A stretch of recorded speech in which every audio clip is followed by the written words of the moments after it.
नमस्कार, मैं हूं कपिल मिश्रा और आप देख रहे हैं हमारा विशेष कार्यक्रम छत्तीसगढ़ के बात हमारे साथ। आज बात रायपुर दक्षिण विधानसभा उपचुनाव में कांग्रेस की करारी हार की। रायपुर दक्षिण विधानसभा उपचुनाव के परिणाम को लेकर किसी को कोई शंका नहीं थी। सभी जानते थे कि भाजपा के इस अवैध गढ़ को भेदना कांग्रेस के लिए लगभग असंभव है, लेकिन सभी की नजरें जीत के मार्जिन पर थी। ब्रजमोहन अग्रवाल ने 2023 के विधानसभा चुनाव में इस सीट पर 67,719 वोट से जीत हासिल की थी। इसलिए सभी जानना चाहते थे कि क्या यह जीत का अंतर फिर से दोहरा पाएगी बीजेपी, और परिणाम आने के साथ जीत का अंतर भी सामने आ गया।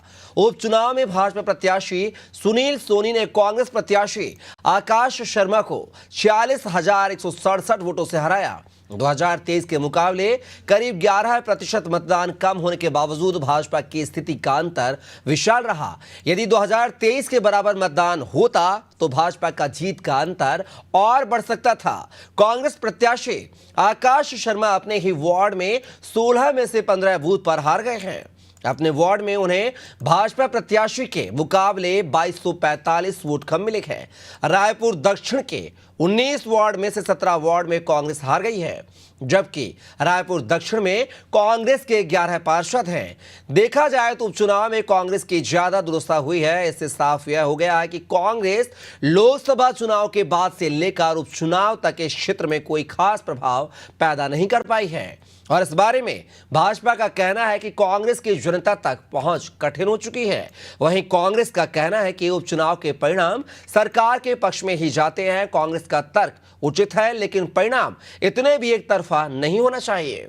कांग्रेस अपनी हार का अंतर क्यों कम नहीं कर सकी है, और क्या इस हार के बाद कांग्रेस संगठन निकाय चुनाव में रायपुर दक्षिण के पार्षदों को फिर से रिपीट करेगा? आज की चर्चा इन्हीं सवालों के इर्द-गिर्द है, लेकिन उससे पहले कुछ प्रतिक्रिया सुन लेते हैं। बधाई पहले सुनील सोनी जी को जीत की हार्दिक बधाई, शुभकामनाएं। निश्चित रूप से हम लोगों ने दक्षिण विधानसभा उपचुनाव कांग्रेस पार्टी एकजुटता के साथ काम किए, लेकिन आप सब लोग को पता है कि उपचुनाव किसी भी स्टेट में हो, लेकिन सरकार के फेवर में ही जाता है अमूमन खासकर। और क्षेत्र की जनता ने भी कहा, नॉन पॉलिटिकल लोगों ने भी कहा, और एवं भारतीय जनता पार्टी के नेताओं ने भी कहा, अकेले दीपक बैज ने नहीं कहा। लेकिन ठीक है, अब परिणाम तब सबके सामने है, तो चर्चा करेंगे हम लोग कि आखिर मार्जिन कैसे इतना आया। तो कुछ चीज़ें हैं, हम लोग और हमारे प्रभारी से बाकी लोगों से चर्चा करेंगे। अंतरकला साफ नजर आ रही, इसमें मैं थोड़ा सहमत हूँ। उसमें तो अंतरकला ही रहती है, चुनाव से उसका कोई फर्क नहीं पड़ता। कांग्रेस पार्टी एक ही मामले में एक मत होती है, वो है गांधी परिवार की सेवा, गांधी परिवार की चाकरी, गांधी परिवार के निर्देश को मानने में। जैसे वो धुंध हटता है वो काम को कर लेते हैं, फिर लड़ते रहते हैं। अपना उनका काम ही लड़ना है, बनी लड़ने के लिए है। कोई आंतरिक कलह बाह्य कलह रोज दिखता हो तो देखा आपने, कौन है जिम्मेदार अपने घर में ही हार। इस पूरे मुद्दे पर चर्चा करने के लिए हमारे साथ एक विशेष पैनल जुड़ा हुआ है। चलिए परिचय करवा देता हूं, फिर उसके बाद चर्चा शुरू करेंगे। इस पूरे मुद्दे पर चर्चा करने के लिए हमारे साथ जुड़ गए हैं बीजेपी प्रवक्ता प्रीति स्वर्णकार जी, कांग्रेस प्रवक्ता शिल्पा देवांगन जी और वरिष्ठ पत्रकार नागेंद्र वर्मा जी। तीनों मेहमानों का बहुत बहुत स्वागत है। पहला सवाल जो है मेरा शिल्पा देवांगन जी आपसे है, लगातार इस सीट पर जो है कांग्रेस 8 बार या बोले तो उपचुनाव 9वीं बार जो है हार का सामना करना पड़ा है कांग्रेस को। दीपक बैज जी ने सुनील सोनी जी को बधाई भी दे दी है, बीजेपी की टीम को भी बधाई दे दी है कि अच्छे से चुनाव लड़ा, एकजुट होकर चुनाव लड़ा। लेकिन उसी प्रचार प्रसार के दौरान जो एक तस्वीर सामने आई थी, सोशल मीडिया पर एक वीडियो वायरल हुआ था, जहां पर पूर्व सीएम भूपेश बघेल मंच पर चढ़े हुए थे। आपके कार्यकर्ताओं को वो सपोर्ट देकर, हाथ देकर ऊपर चढ़ा रहे थे। वहीं पीसीसी चीफ दीपक बैज जब ऊपर जाते हैं तो उन्होंने भूपेश बघेल का हाथ थामने के बजाय अवॉइड करते हुए और कार्यकर्ताओं का हाथ थाम के ऊपर मंच पर चढ़े और धीरे से पीछे वो मंच के आ गए। क्या अगर कांग्रेस पार्टी एकजुट होती, अंतरकलह सामने नहीं आती, तो क्या इस सीट को जीत पाती? सवाल ये है। या फिर ये मान लिया जाए कि लगातार इस सीट पर बीजेपी का कब्जा है, बीजेपी का गढ़ है, इसलिए कांग्रेस के लिए ये जीतना नामुमकिन था? शिल्पा जी। नमस्कार। देखिए, नामुमकिन कोई भी चीजें नहीं होती है, लेकिन ये निश्चित बात है कि राजनीति में और चुनावों में हार और जीत लगी रहती है। मैं निश्चित रूप से भारतीय जनता पार्टी को, उनके प्रत्याशी को उनके जीत की, विजय की बधाई भी देती हूं और अपनी कांग्रेस पार्टी की जो हार हुई है दक्षिण उपचुनाव में, दक्षिण रायपुर के जो उपचुनाव में, तो उसे हमें एक्सेप्ट करने में, मानने में कोई भी आपत्ति नहीं है। तो इसको ये भी मान लिया शिल्पा जी की कांग्रेस की अंतरकलह रही है जिस वजह से आकाश शर्मा को हार का सामना करना पड़ा है। अंतरकलह अभी आप जिस तरीके से जिन सीन को बता रहे हैं, जिस परिदृश्य के बारे में बात कर रहे हैं, उसमें अंतरकलह कहीं भी नहीं झलकती है। और सही मायनों में मैं आपको बताना चाहूंगी कि इस उपचुनाव में पूरे कांग्रेस के जो बड़े नेता हैं और कार्यकर्ता हैं, एकजुटता और समन्वयता के साथ में चुनाव लड़े थे और अच्छी टक्कर दी। आकाश शर्मा जी ने अच्छी टक्कर दी। निश्चित रूप से ये बीजेपी का अभेद किला रहा हुआ है और आगे समय में जो टक्कर आकाश शर्मा जी ने दी है उसका फायदा पार्टी को होगा। निश्चित समीक्षा का विषय, चिंतन का विषय कांग्रेस पार्टी के लिए, हम सब के लिए, कि हम क्यों अपने मुद्दों को जमीनी स्तर पर जनता को नहीं पहुंचा पा रहे, जबकि आप भी जानते हैं, जनता भी जानती है कि हमारे मुद्दे जनता से जुड़े हुए रहते हैं, चाहे बेरोजगारी। प्रीति जी, मुद्दे जनता से जो जुड़े हुए होते हैं, लेकिन कहते हैं कि तस्वीरें जो है, वीडियो, वो झूठ नहीं बोलते, वो सच बयां कर देते हैं। और चुनाव के पहले जो परिदृश्य मैंने और आपने देखा और बीजेपी प्रवक्ता और वरिष्ठ पत्रकार नागेंद्र जी ने देखा, क्या वो गलत था जिस तरीके से तस्वीर सामने आई थी दीपक बैज और पीसीसी चीफ और पूर्व सीएम के बीच में? देखिए, तस्वीरों के कई मायने होते हैं, सकारात्मक और नकारात्मक दो तरीके से उनको देखा जा सकता है, नजरिया होता है। अभी तो मैं यही बताना चाहूंगी कि फिलहाल पार्टी में सभी एकजुटता के साथ छत्तीसगढ़ प्रदेश में जनता के मुद्दों को उठाने के लिए आवाज उठा रहे हैं, जनता की समस्याओं को हल करने में एकजुटता दिखाते हुए इस चुनाव को भी लड़ रहे हैं। आगे नगरीय निकाय चुनाव, उसके लिए भी तैयार है कार्यकर्ता। अभी भी हम जनता के मुद्दों को उठाएंगे, सकारात्मक रूप से उठाएंगे। शिल्पा जी, लेकिन बीजेपी को दोष देने के बजाय आपको नहीं लगता है कि आपको अपनी जो है ये जो खामी रही उसका जो है एनालिसिस करना चाहिए, रिसर्च करनी चाहिए? क्योंकि 19 में से 17 वार्ड में आप हारे हैं, अपने ही घर में हार गए हैं। 19 में से 11 वार्ड ऐसे हैं जहां पर कांग्रेस के पार्षद हैं। जी, निश्चित रूप से ये चिंतन का विषय है, ये आत्म मंथन का विषय है और निश्चित रूप से कांग्रेस पार्टी करेगी। सभी नेताओं कार्यकर्ताओं के साथ बैठक भी होगी और चिंतन मंथन भी होगा। आगे आने वाले समय के लिए हम कार्यकर्ताओं के साथ तैयार। अजय चंद्राकर जी के बयान को कैसे देखती हैं शिल्पा जी? उन्होंने कहा है कि सिर्फ गांधी परिवार की चाकरी करना आती और कुछ नहीं आता कांग्रेसियों को। इस पर क्या? ख्याली पुलाव है, ये सब बातें तो ख्याली पुलाव है। वो कांग्रेस पार्टी के अंदर आकर तो देखे नहीं है। जो बाहर से दिखता है, दूर से दिखता है, वो ऐसी बयानबाजी इसीलिए होती है। तो दिखाते क्यों शिल्पा जी? बाहर जो दिखता है वो क्यों दिखाते हैं आप लोग? ना दिखाइए ताकि बीजेपी को मौका ना मिले बोलने का। दिखाते तो आप ही लोग हैं ना, तो बीजेपी को बैठे बिठाए मुद्दे मिल जाते हैं।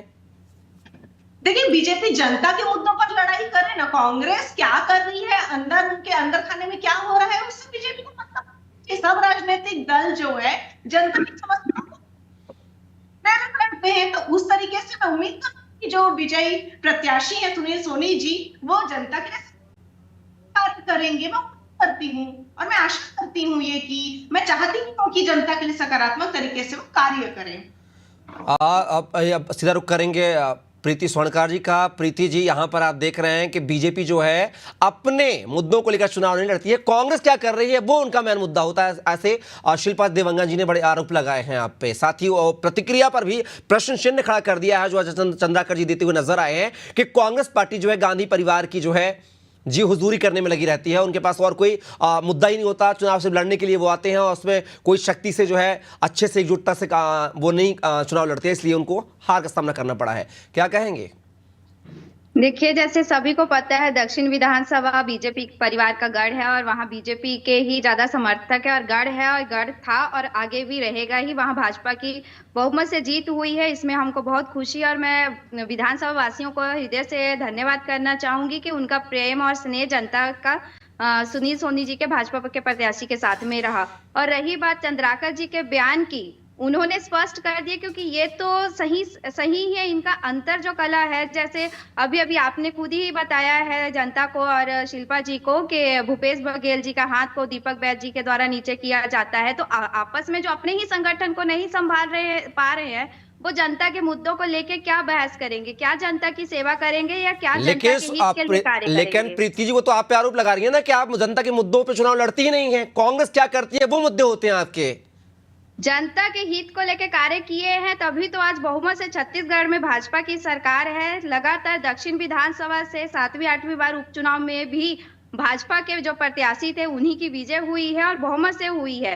देखिए, आप खुद वॉच करिए कि जैसे कि इनके जो आकाश शर्मा जी थे, इनके प्रत्याशी थे, 11-11 पार्षद होने के बावजूद भी अपने ही क्षेत्र से हार जाना, अपने ही बूथ से हार जाना, अपने ही 16 में से 15 बूथों में हारना, ये हार कहाँ से आती है? अगर आप जनता के बीच में जाते या जनता के मुद्दों को उठाते तो कतई आप वहां से अपने कम से कम क्षेत्र से तो आप जीतते, अपने पार्षद होने के बावजूद तो आप वहां पे कुछ वोट पाते, नहीं तो पूरा माइनस में क्यों जाते। जनता को भाजपा पे विश्वास है क्योंकि भाजपा ने जनता के लिए अच्छे कार्य किए हैं। जनता को भाजपा पर विश्वास है या फिर ब्रजमोहन अग्रवाल पर विश्वास है? क्योंकि ये सेफ सीट है, 8 बार के लगातार विधायक है ब्रजमोहन अग्रवाल। सुनील सोनी की काबिलियत पर सीट नहीं मिली है शायद आप प्रीति स्वर्णकार जी, ये ब्रजमोहन अग्रवाल के नाम पर सीट मिली है आपको। देखिए, वहां सेंट्रल गवर्नमेंट के जो हमारे सांसद जी बन गए ब्रिजमोहन अग्रवाल जी, वो भी वहां पर हैं और वो भी लगातार सेंट्रल गवर्नमेंट की स्कीमों से या फिर जो भी वहां सेंट्रल गवर्नमेंट के जितने भी आते हैं वो सब वो कैरी कर लेंगे। और रही बात विधानसभा की, तो हमारे मुख्यमंत्री के द्वारा जो छत्तीसगढ़ का जो विकास होना है, जो छत्तीसगढ़ स्टेट की तरफ से जो भी योजनाएं रहेंगी उसको सुशील सोनी जी उसको पूर्ण करेंगे। तो वहां तो डबल इंजन की सरकार से ट्रिपल इंजन की सरकार हो गई ना। हाँ, तो लेकिन कहा यह जा रहा है कि सिर्फ डमी विधायक हैं, मैन जो कमान है वो ब्रजमोहन अग्रवाल के हाथ में ही है। कांग्रेस की प्रवृत्ति में है, ये आज नहीं पहले से ही चलते आया जा रहा है। और इनके खुद के जो दीपक वैद्य जी हैं, उन्होंने तो खुद ही बयान दिया कि जनता की समस्याएं हल हो जाती हैं तो विभाग ही बंद हो जाएंगे। इनके आकाश शर्मा जी जो अभी कांग्रेस के इंस्टेंट प्रत्याशी रह चुके हैं, वो जनता के बीच में जाके बोलते हैं जैसे ही मैं जीत जाऊंगा तो मैं यहाँ पे आग लगा दूंगा। तो ऐसा प्रतिनिधि जनता बिल्कुल नहीं चाहेगी। अरे तो आपकी भी तो वीडियो वायरल हुआ है मैडम, कैसी बात कर रही हो? भाटा गांव में आपके प्रत्याशी सुनील सोनी का वीडियो वायरल हुआ था नहीं हुआ था? बताइए, चुनाव प्रचार के दौरान। देखो प्रीति जी, डबल स्टैंडर्ड नहीं, जो सच उस पर बात होगी। मैंने बीजेपी और कांग्रेस का कोई टच नहीं हूँ। कांग्रेस की प्रवृत्ति है। अरे मैडम, आपके प्रत्याशी के वीडियो वायरल हुए। चलिए अब मैं रुक करूंगा सीधा नागेंद्र जी का। नागेंद्र जी, जिस तरीके से रायपुर दक्षिण विधानसभा में 9वीं बार उपचुनाव में जो है कमल का फूल खिला है, बीजेपी का वैसे तो ये अभेद किला कहा जाता था, कांग्रेस उसको भेदने में फिर नाकाम हुई है। लेकिन बात हो रही है वोट के मार्जिन को लेकर। ब्रजमोहन अग्रवाल के वोट मार्जिन में और आपके वोट मार्जिन में देखा जाए तो लगभग एक जैसा अंतर है, क्योंकि 11% मतदान इस बार कम हुआ है, इसलिए वोट प्रतिशत में भी गिरावट आई है। क्या माना जाए कि सुनील सोनी जिस तरीके से ब्रजमोहन अग्रवाल इस विधानसभा को चला पाए हैं 35 साल से लगातार काबिज उस सीट पर, क्या सुनील सोनी उनकी पद चिन्हों पर चलते हुए क्या वो जो विकास की धारा बही है, क्या वो बहाने में कामयाब हो गए रायपुर दक्षिण से? देखिए, निसंदेह कपिल जी, सुनील सोनी जो अभी यहाँ पर से जीत के आ रहे हैं, यहाँ से नए विधायक हो रहे हैं रायपुर साउथ से, उनकी काबिलियत से किसी भी तरह का संदेह नहीं किया जा सकता। उन्होंने पार्षद से लेकर सांसद तक का सफर तय किया है। इस बीच उन्होंने राजधानी के महापौर के रूप में भी बहुत सारी महत्वपूर्ण उपलब्धियां, राजधानी के विकास के आयाम जोड़ने में अपनी महत्वपूर्ण भूमिकाएं निभाई हैं। व्यक्तिगत रूप से कहा जाए तो सुनील सोनी जो है वो अपने कामकाज को लेकर मुखर नहीं रहते, या ये कह लीजिए कि वो आत्म प्रवंचना से बहुत दूर रहते हैं। मैंने ये किया, मैंने वो किया, इस तरह की वाणी वो नहीं बोला करते, सीधे सरल है। तो उनकी काबिलियत पे ये संदेह नहीं किया जा सकता। और वो चूंकि ब्रिजमोहन अग्रवाल जो है उन्होंने लगातार इस क्षेत्र के विकास को लेकर अपनी संजीदगी दिखाई है, और अब वो सांसद के तौर पे भी न सिर्फ वो अपने संसदीय क्षेत्र, बल्कि मुझे लगता है कि वो छत्तीसगढ़ के विकास और यहाँ नई योजनाओं को लेके भी मुखर हैं सदन में। तो हम उनके नहीं रहने से ये मान के चलें कि रायपुर विधानसभा जो है छत्तीसगढ़ में दक्षिण का जो क्षेत्र है वो उसके विकास की धारा रुक जाएगी या वहाँ के डेवलपमेंट से काम नहीं होंगे, मुझे लगता है ये नहीं है। क्योंकि एक तरीके से ये रायपुर साउथ जो है वो ब्रिजमोहन अग्रवाल जी के संसदीय क्षेत्र का भी एक महत्वपूर्ण हिस्सा, यहाँ से उनको प्रचंड बहुमत मिले हैं उनके सांसद बनने में। और दूसरी तरफ उन्होंने साफ कहा कि मैं यहाँ पर से सुनील सोनी जो है विधायक बन रहे हैं, लेकिन मेरी भूमिका यहाँ के विकास को लेकर, मैं इस क्षेत्र को बिसराने वाला नहीं हूँ। यहाँ हम दोनों मिलकर बेहतर काम करेंगे। तो संभवतः ये उनकी जो बात थी उसने रायपुर दक्षिण के मतदाताओं को लुभाया है। दूसरी चीज, कांग्रेस स्वीकार नहीं कर पाती, लेकिन कांग्रेस जो है वो अपने अंतर कला से मुझे लगता है बुरी तरीके से जूझ रही है, और ये हर स्तर पे, राष्ट्र से लेके, मुझे लगता है कि अगर हम नगरीय निकाय चुनाव में भी जब देखेंगे तो यही दृश्य हमको आने वाले समय में मिलेगा।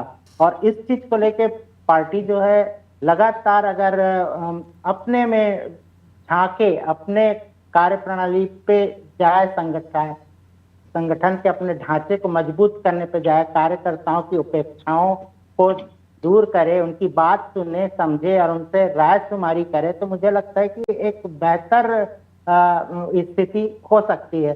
रायपुर दक्षिण के जी नागिन जी,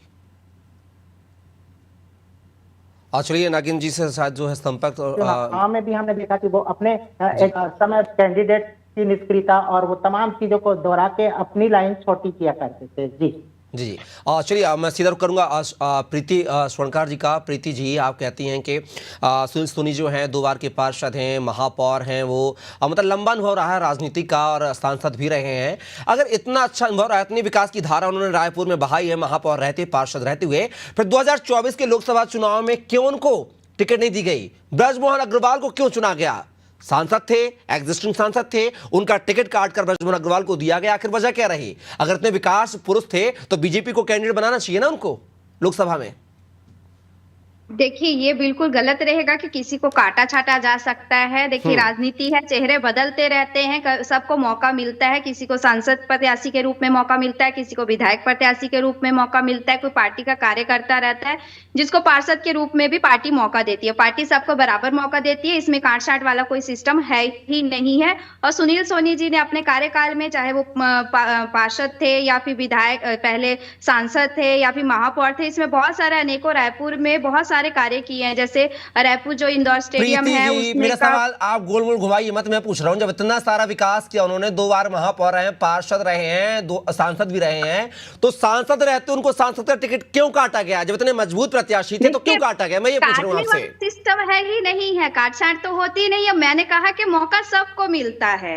अब इस बार सुनील सोनी जी को विधायक के लिए मौका मिला, उससे पहले उनको सांसद के लिए मौका मिला था। वैसे ही आदरणीय ब्रिजमोहन जी पहले विधायक थे, अभी वो सांसद के रूप में है। कहीं ना कहीं सबको पार्टी मौका देती है हर क्षेत्र में काम करने के लिए। देखिए, विधायक अपने क्षेत्र में काम करता है और सांसद पूरा 7-8 जो विधानसभा क्षेत्र में आता है उसमें कार्य करते हैं। तो पार्टी सबको बराबर मौका देती है। ऐसा नहीं है कि पर्टिकुलर किसी एक व्यक्ति को ही करे। ये भाजपा का परिवार है, परिवार को सबको साथ लेके चलना बीजेपी का लक्ष्य रहता है। वर्तमान सांसद का टिकट काट दिया जाए, ये कुछ हजम नहीं होती ना बात? मैं पूछ रहा हूँ ना, कुछ तो कारण होते हैं ना। हार का डर होता है, हम जिताऊ प्रत्याशी की तलाश करते हैं कि एनी हाउ ये सीट हमें जीतनी है, इसलिए ब्रजमोहन अग्रवाल पे दांव खेला गया और उनको सांसद बना के छोड़ दिया आपने। नहीं, जैसे कि जो भी कार्य योजनाएं आती हैं, सेंट्रल की रहे या फिर स्टेट की रहे, तो मैं पहले ही बता चुकी हूँ कि मौका सबको बदल बदल के मिलता है। सब अपने स्तर पर अच्छा से अच्छा कार्य करने की कोशिश करते हैं। भाजपा का यही लक्ष्य है। जब ये कह रही हैं कि मौका सबको बदल बदल के मिलता है, तो 8 साल से ब्रिजमोहन अग्रवाल जी को आपकी पार्टी ने ही टिकट दी, फिर बदल बदल के कैसे मौका मिलता है? 8 साल कम ड्यूरेशन नहीं होता। मैं इसका जवाब देना चाहूंगी शिल्पा जी के, दीपक वैद्य जी का टिकट क्यों कटा? दीपक वैद्य जी को टिकट क्यों नहीं मिला? वो तो बहुत सुलझे हुए कार्य करते हैं, पार्टी के लिए एकजुट होकर कार्य करते हैं, संगठन को जोड़ के रखते हैं। भूपेश बघेल जी ने उनको टिकट के लिए कार्य नहीं किया। आए हैं वो अपने पर्सनालिटी के कारण, अपने व्यक्तित्व के कारण उस जगह से हमेशा चुनाव जीतते आए हैं। और अभी भी जो उनके प्रत्याशी थे सुनील सोनी जी, उनको जनता पसंद नहीं कर रही, परंतु ब्रिजमोहन अग्रवाल जी उनके पीछे खड़े थे। ऐसा माना जा सकता है कि जनता ने एक जो सत्ता है उनका दृष्टिकोण रखते हुए उनको वोट दिया है। हालांकि इसमें ये तो आप लोग कह रहे हैं, जनता थोड़ी ना कह रही है। तभी तो आपके आकाश शर्मा जी प्रत्याशी हैं जो हार गए हैं विधानसभा में, अपने ही बूथों में हार गए हैं, अपने ही वार्ड में हार पाए हैं। वहां क्यों नहीं आप जवाब देती? आप जवाब दीजिए ना। आकाश शर्मा जी के बयान को देखिए आप। जनता अच्छे प्रतिनिधि को चुनती है, उन्होंने सुनील सोनी जी को बहुमत से वोट दिया है, देने का कार्य किया है। मैं निश्चित रूप से जनादेश का इसीलिए सम्मान भी करती हूँ। चलिए शिल्पा जी, प्रीति जी, मेरे सवाल जो है आप गोल घुमा रहे हैं, मैं पूछना चाह रहा हूं कि चलिए अब जो है सुनील सोनी जी विधायक बन गए हैं, सांसद से डिमोशन करवा दिया आपने, विधायक बनवा दिया उनको, और एक मंत्री को जो है कैबिनेट मंत्री को आपने सांसद बना के झुंझुना पकड़ा दिया है। लेकिन जो रायपुर दक्षिण विधानसभा में यहाँ पे रियल विधायक कौन है, कौन काम करेगा, किसके आदेश पर काम होगा? क्या सुनील सोनी डमी विधायक के तौर पर काम करेंगे यहाँ पर? क्योंकि जैसा कि नागिन जी ने कहा है, संसदीय क्षेत्र में तो ये बृजमोहन अग्रवाल के उसमें आता है, संसदीय क्षेत्र में आता है जो विधानसभा है। पूरी सरकार देखिए, मैं पहले भी बता चुकी हूँ, जो सेंट्रल गवर्नमेंट का जो विधायक है वो सेंट्रल गवर्नमेंट तरफ से प्रतिनिधि, स्टेट गवर्नमेंट की तरफ से प्रतिनिधि हैं, तो अपनी जो भी योजनाएं रहेंगी वो जन जन तक पहुंचाएंगे सुनील सोनी जी।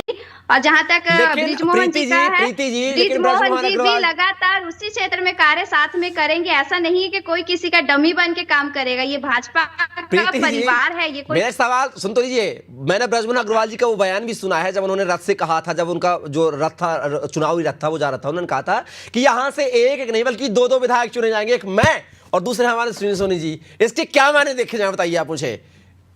इसका यही है कि रायपुर दक्षिण विधानसभा का जो विकास है पहले से और तीव्र गति में होगा, क्योंकि वहां पे दो चेहरे हैं, एक सुनील सोनी मुझे जी तो का लगता है जो मतलब ये है, मुझे तो ये लगता है बने हैं, और दूसरा बृजमोहन अग्रवाल सुनिए, जी। तो मुझे ये लगता है कि जो महापौर रहते हुए, सांसद रहते हुए जो नाकामियां रही हैं सुनील सोनी जी की, उस पर पर्दा डालने के लिए बृजमोहन अग्रवाल कह रहे हैं कि उनको देख के नहीं, मुझे देख के वोट दीजिए, मैं चलाऊंगा यहाँ की विधायक की। क्या ये मान लिया जाए उनके मैसेज से, उनके बयान से? देखिए, सब व्यक्ति का अपना अपना व्यक्तित्व रहता है, वो अपने क्षेत्र में अपने हिसाब से काम किया, बृजमोहन जी अपने हिसाब से काम किया, और जनता को डबल विधायक अगर मिल भी जाते हैं तो मेरे ख्याल से शिल्पा जी कुछ कहना चाह रही है शायद, शिल्पा जी दोषित नहीं होगी। ये जिस प्रकार से तेजी की बात कर रही है ना, उसी तेजी से अब सरकार ये चलाएंगे जिस तेजी से हरदेव के जंगल कट रहे हैं, जिस तेजी से अपराध बढ़ रहे हैं, जिस तेजी से महिलाओं जब अडवाणी जी ने भूपेश सरकार में यहाँ पे पैसा निवेश किया था 350 करोड़, आप उसका जवाब दीजिए, क्यों उन्होंने लिया था? बोलते हैं अडानी जी तो मोदी जी के हैं, तो आप लोगों ने उसका जवाब क्यों नहीं दिया उस समय में? शराब घोटाला हुआ, आपने उसका जवाब नहीं दिया। चावल घोटाला हुआ, आपने उसका जवाब नहीं दिया। गोबर के सूटकेस भेज के गांधी परिवार को पहुंचाए गए, उसका जवाब नहीं दिया। घोटाले पे घोटाला तो चलिए खैर आप किया है 5 साल में। चलिए आरोप प्रत्यारोप का दौर है। सीधा मैं करूंगा नागेंद्र जी का। नागेंद्र जी, जिस तरीके से बृजमोहन अग्रवाल जी के जो बयान सामने आए थे कि यहाँ से एक नहीं दो विधायक चुनेंगे आप, और बार बार सुनील सोनी जी को प्रमोट किया जा रहा था, सपोर्ट किया जा रहा था कि उनके नाम से ना सही बृजमोहन अग्रवाल के नाम से ही वोट मिलना है, जैसा हमने देखा था, तो क्या माना जाए कि यहाँ पर क्या सुनील सोनी डमी विधायक के तौर पर काम करेंगे? मुझे लगता है कपिल जी, ये बात तो थोड़ी सी बेमानी है, लेकिन हाँ ये तय है कि एक लंबे पारी के लिए विधायक के तौर पर बृजमोहन अग्रवाल जी है, तो इस क्षेत्र के आम जन से उनका जो एक नाता रहा है, तो हो सकता है कि कांग्रेस जिस तरीके के प्रचार कर रही थी कि सुनील सोनी, क्योंकि ये चीज को स्वीकारना चाहिए कि सांसद के तौर पे सुनील सोनी वो अपेक्षित आवाज नहीं उठा पाया जो यहाँ की जनता चाहती थी कि इस क्षेत्र के विकास में उनकी भागीदारी कितनी चाहिए थी, वो वहां भी मुखर नहीं हो पाए थे संसद में। तो ये जो कमी थी, शायद ये भी एक संभावित कारण रहा हो, इसलिए बृजमोहन अग्रवाल जो हैं वो चाहते थे कि इस क्षेत्र में वो वैक्यूम ना बनने पाए, पर अब परिस्थितियां बदलती हुई नजर आ रही हैं, और चूंकि आप खुद देख पा रहे हैं कि केंद्र में और स्टेट में सत्ता बीजेपी की है, तो निसंदेह अवसर मिलेगा। और आने वाले समय में चूंकि साय सरकार की कैबिनेट में 2 मंत्रियों की जगह खाली है, तो हो सकता है कि सुनील सोनी जो है वो एक मंत्री के तौर पे भी उनकी दावेदारी सामने आएगी, और रायपुर दक्षिण क्षेत्र से एक मंत्री बनेंगे, क्योंकि बृजमोहन अग्रवाल जो है वो मुझे लगता है कि सुंदरलाल पटवा की सरकार में भी मंत्री थे, और रमन सरकार में भी 3 बार मंत्री थे, और साय सरकार में भी उन्होंने शिक्षा मंत्री का दायित्व संभाला था, और उन्हें सांसद की प्रत्याशी के रूप में उन्हें भेजा गया। चलिए, बिल्कुल देखना होगा कि रायपुर खाली पड़ा है। मंत्रिमंडल में रायपुर से एक भी विधायक को अभी जगह नहीं मिली है। बृजमोहन अग्रवाल थे, ओनली मंत्री थे जो प्रतिनिधित्व कर रहे थे रायपुर का सरकार में। अब देखना होगा कि क्या सुनील सोनी जगह बनाने में कामयाब हो गए नहीं। फिलहाल के लिए आप चर्चा का हिस्सा बनने के लिए नागिन जी आपका, प्रीति जी आपका, शिल्पा जी आपका बहुत बहुत धन्यवाद, शुक्रिया। तो अब छत्तीसगढ़ में जो है नए विधायक को लेकर जो है अब मंत्री की दौड़ में ये शामिल हो पाएंगे या नहीं, देखना होगा। और इसको लेकर कांग्रेस का क्या स्टंट रहेगा सुनील सोनी को लेकर सरकार में शामिल करने को ना करने को लेकर, ये भी देखना दिलचस्प होगा। फिलहाल के लिए हमारी इस खास पेशकश में बस इतना ही। आप बने रहिए अनादि टीवी के साथ। नमस्कार।